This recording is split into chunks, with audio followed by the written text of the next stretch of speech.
Welcome to M.D.IVA, Biohacking Your Feminine Potential. I'm your host, M.D.IVA, and today we're going to be looking at nutrition. My initial plan for this week was to compare various diets. There's so much conflicting information out there that often it's hard to decide which diet's really best to use. Is it vegetarian? Is it vegan? Is it the Mediterranean? Is it keto? Is it carnivore? There's just so much information out there. I was hoping to break it down and let you see that it's not one size fits all. However, when I started doing the research, there was no way that I could put this in one episode. It truly will take several episodes for us to do a thorough investigation. I want to start with just the basics of nutrition. I know for a lot of you, it's been a long time since you've really studied nutrition, and I personally like to have a refresher. Just today, there was a news article about some research that just came out stating that there are 2 foods that increase the likelihood of colorectal cancer. Colorectal cancer is the 3rd leading cancer, and it is increasing in prevalence. The 2 foods were white bread and alcohol of any type. So this kind of had me chasing alcohol in general, because I know there's this misconception that a little bit of alcohol actually improves your health. That has been debunked because it's not true. So there was a research study that came out in June of this year stating that alcohol consumption of any type increases the likelihood of 61 different diseases. I'm actually going to spend a little time reading these and seeing if I feel like the studies are good studies, if they've been thoroughly peer-reviewed, and look at the number of subjects that were in the studies. And I will comment on them again, and I will also put links to them on the website, M.D.IVA Biohacking. And therefore, if you're interested, you can read them yourself as well. And let me know what you think about them. So today, we have a topic that's fundamental to your overall well-being, nutrition. Specifically, we're going to delve into macronutrients and micronutrients, as well as how the requirements differ for men and women. So whether you're a fitness enthusiast or just someone curious about optimizing your nutrition, this episode is for you. Let's start by breaking down the basics. The term macronutrients simply means nutrients the body needs in large amounts. And micronutrients thus refers to nutrients the body needs in small amounts. And both are composed of what we call essential nutrients. When you see the term essential in nutrition, it refers to compounds that the body can't make or can't make in sufficient quantity, and they're vital for disease prevention, growth, and good health. These include carbohydrates, proteins, fats, vitamins, minerals, and trace elements, as well as hydration.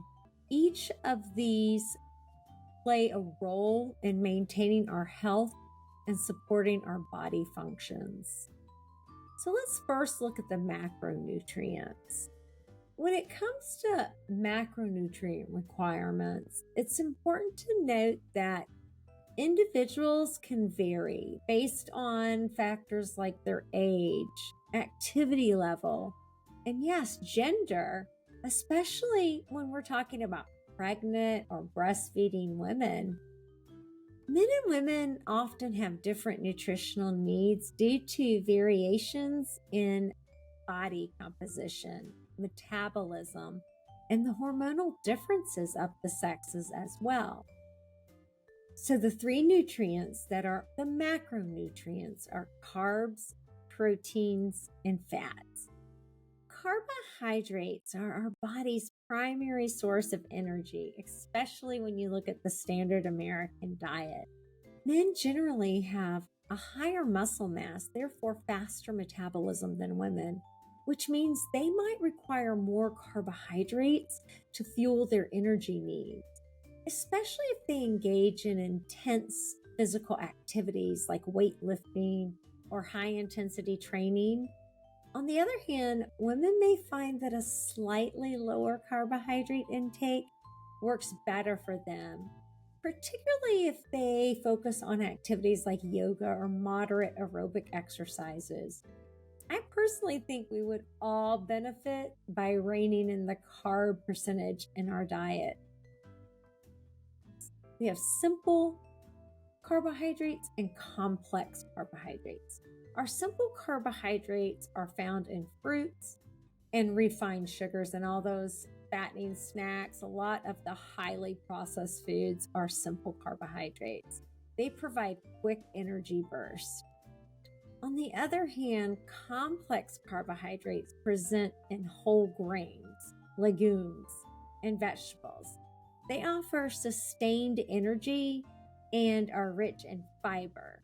So they aid in digestion and promote satiety, which means you're satisfied. When carbohydrates, both simple and complex, are consumed, they are broken down into glucose. This glucose fuels various bodily functions and activities. The brain relies heavily on glucose for optimal function, making carbohydrates essential for cognitive performance, unless you're burning ketones, which we will discuss when we talk about the ketogenic diet.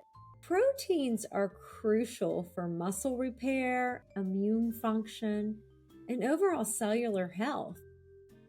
Both men and women need an adequate amount of protein.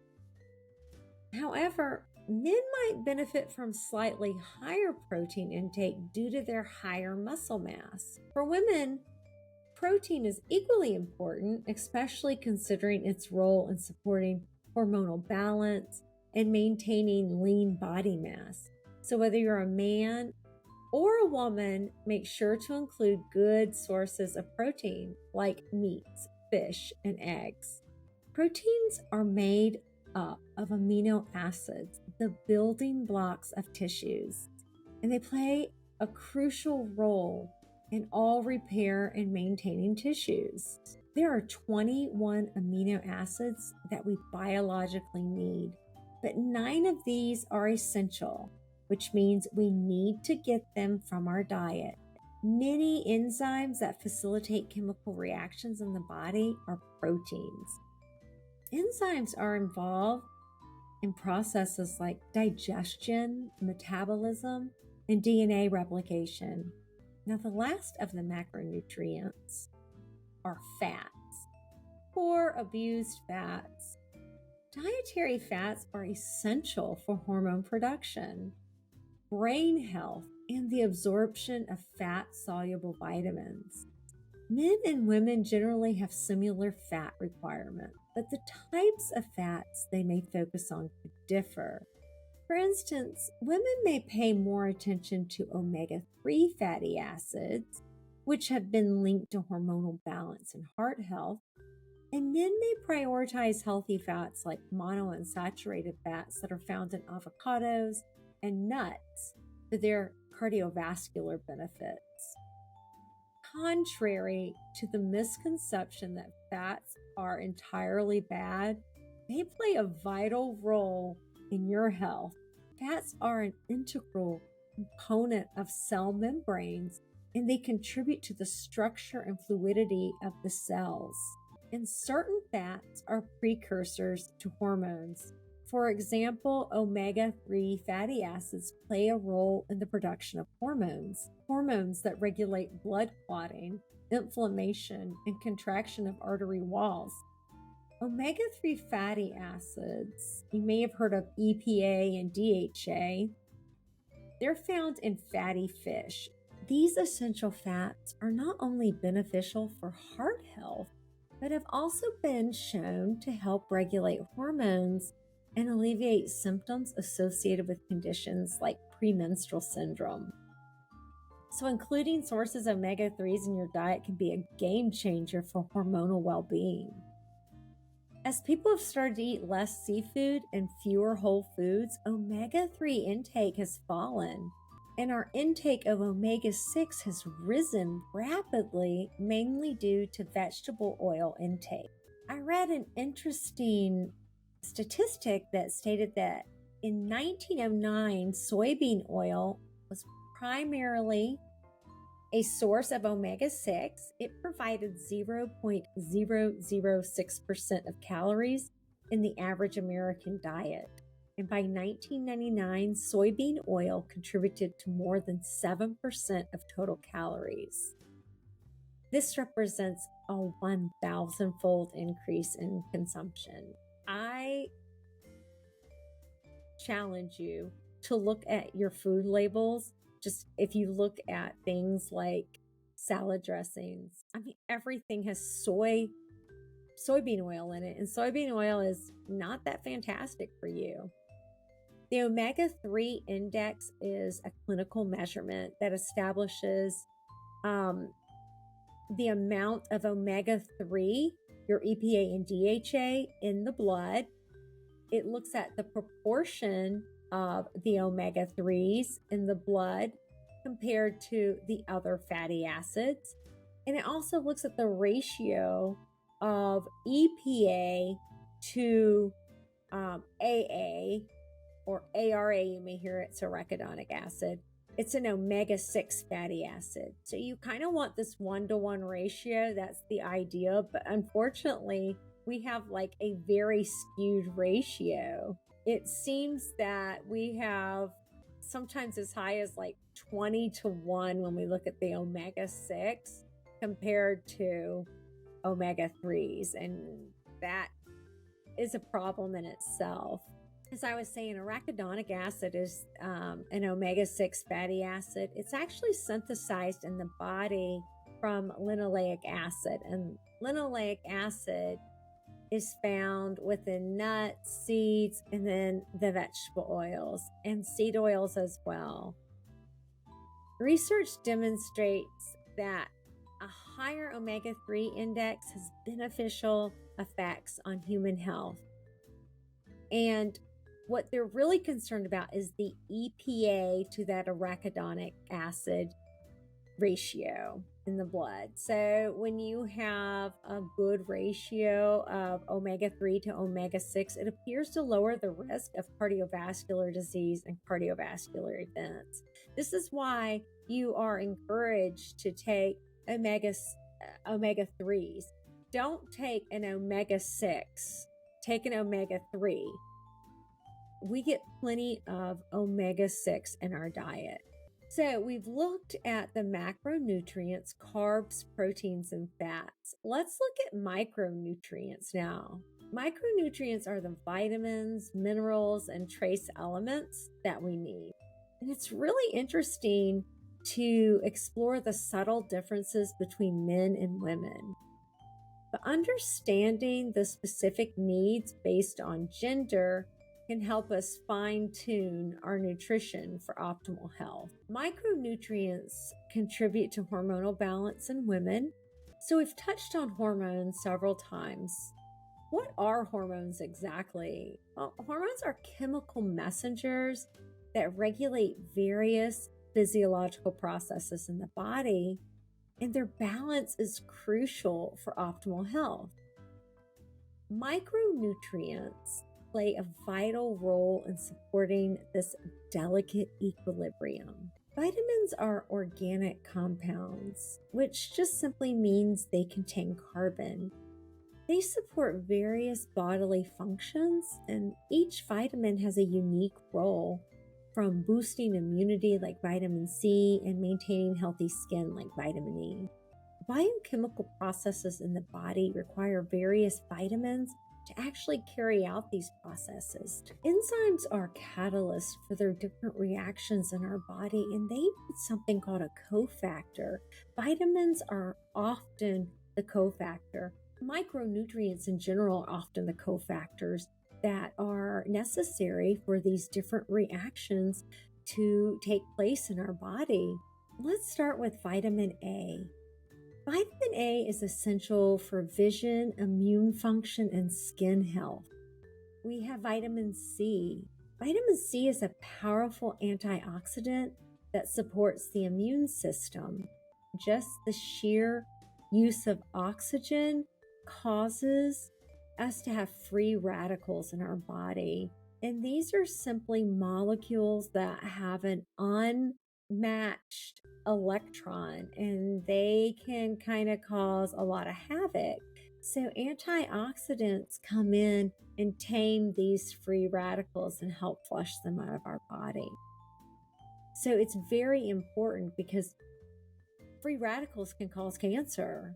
It can cause other disease. So we want to make sure that we tame these free radicals as quickly as possible. So vitamin C is an outstanding antioxidant. It supports the immune system. Vitamin C helps with collagen synthesis and wound healing. If you are wanting your skin to look better, make sure that you're getting vitamin C, as well as you'll see later, we'll be talking about vitamin E and copper. So vitamin D is crucial for calcium absorption, for promoting bone health, and playing a role in immune function. So vitamin D is known as the sunshine vitamin. It not only supports bone health, but it's also linked to hormonal balance. Adequate vitamin D levels have been associated with reduced risk of conditions like polycystic ovarian syndrome, PCOS, and can also contribute to healthier menstrual cycles, as well as autoimmune diseases have been associated with low vitamin D. Vitamin E is an antioxidant as well. It protects cells from damage and supports skin health. We also have vitamin K. Vitamin K is actually, there's two forms of it. There's K1 and K2. In next episode, when we discuss deficiencies, we'll discuss vitamin K1 and K2 in depth. K2 is also a wonderful vitamin for your skin. But overall, vitamin K is essential for blood clotting and bone metabolism. So we've looked at the vitamins, now we have our minerals. Minerals are inorganic nutrients. They are vital for bone health, nerve function, fluid balance. A few examples are calcium, magnesium, potassium, and iron. Calcium is critical for bone and teeth formation, blood clotting, and muscle function. You want to pair your calcium with vitamin D, as it aids in the absorption of calcium and promotes stronger and healthier bones. Iron is involved in the transport of oxygen in the blood and energy metabolism. If someone is anemic, they are lacking iron often, especially women who are menstruating. Now, iron, what it does is it acts like, I'm going to oversimplify this, and there'll be someone on there that's going, no, that's not how it works. But this is how I always remember, is that on your blood, the red blood cells, and it's kind of like it holds on to oxygen. So if you're low in iron, your red blood cells can't carry the amount of oxygen that your body needs, and you will find that you're very fatigued, you lack energy, and that sometimes you'll be winded. If you're walking upstairs, you'll find that you're short of breath. It's very important that you get iron in your diet, and the best source is, we have heme and non-heme iron. Heme comes from meat, from red meat in particular, and it's superior to the non-heme iron. We also need magnesium. Magnesium supports muscle and nerve function. It helps with blood glucose control and bone health. Magnesium is an unsung hero. It works in tandem with calcium and vitamin D to support bone density. It also plays a role in muscle function, and it can help alleviate symptoms of PMS, making it a multi-benefit micronutrient for women. As a matter of fact, magnesium plays a role in over 300 biochemical reactions as well as heart rhythm. People who are constipated often are deficient in magnesium. And if they begin to take magnesium in their diet, they will find that their constipation improves. Magnesium helps to calm your body.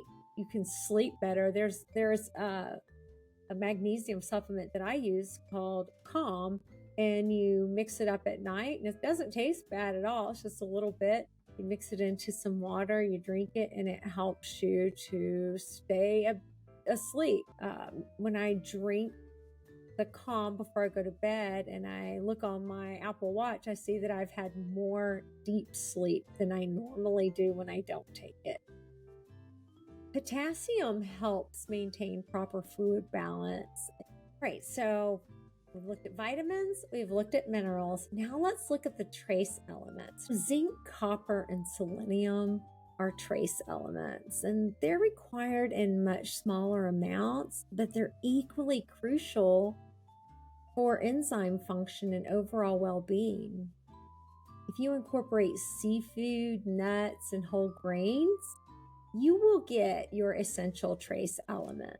So zinc supports your immune function, wound healing, and DNA synthesis. Copper is involved in the formation of red blood cells and the maintenance of connective tissues. So copper is really important for building collagen, which gives our skin a plumper look, a more youthful look. Selenium acts as an antioxidant, and it supports immune function and thyroid health. We always think of iodine for thyroid health, but selenium is also a very important nutrient that we need in order to maintain our thyroid health. Achieving a balance of macronutrients and micronutrients is key to promoting overall health.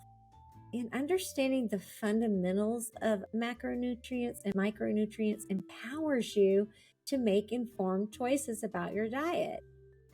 In nourishing your body with a diverse range of nutrients, you're investing in your long-term health and well-being. And remember, it's not about restriction, but about creating a sustainable and enjoyable approach to eating that supports your unique needs. Thank you for joining me on M.D.IVA, Biohacking Your Feminine Potential today. I hope this dive into nutritional requirements for men and women has been enlightening. And if you enjoyed this episode, please subscribe, leave a review, and share it with your friends. And remember, nourishing our bodies with the right nutrients is a key step towards a healthier, happier life. See you next time on M.D.IVA, Biohacking Your Feminine Potential, where we will discuss common deficiencies, the symptoms associated with them, and what foods will help you increase your levels. Thank you for joining us on this biohacking journey. Stay tuned for more empowering episodes of M.D.IVA, Biohacking Your Feminine Potential. Until next time, take control of your health and thrive. The content provided in this podcast is for informational purposes only and is not intended as medical advice. The information shared is not meant to replace professional medical guidance, diagnosis, or treatment. Listeners are encouraged to consult their personal health care professionals for advice and treatment plans tailored to their specific needs.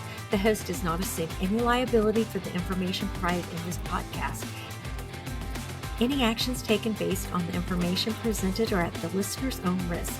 Always seek the advice of a qualified healthcare provider with any questions you may have.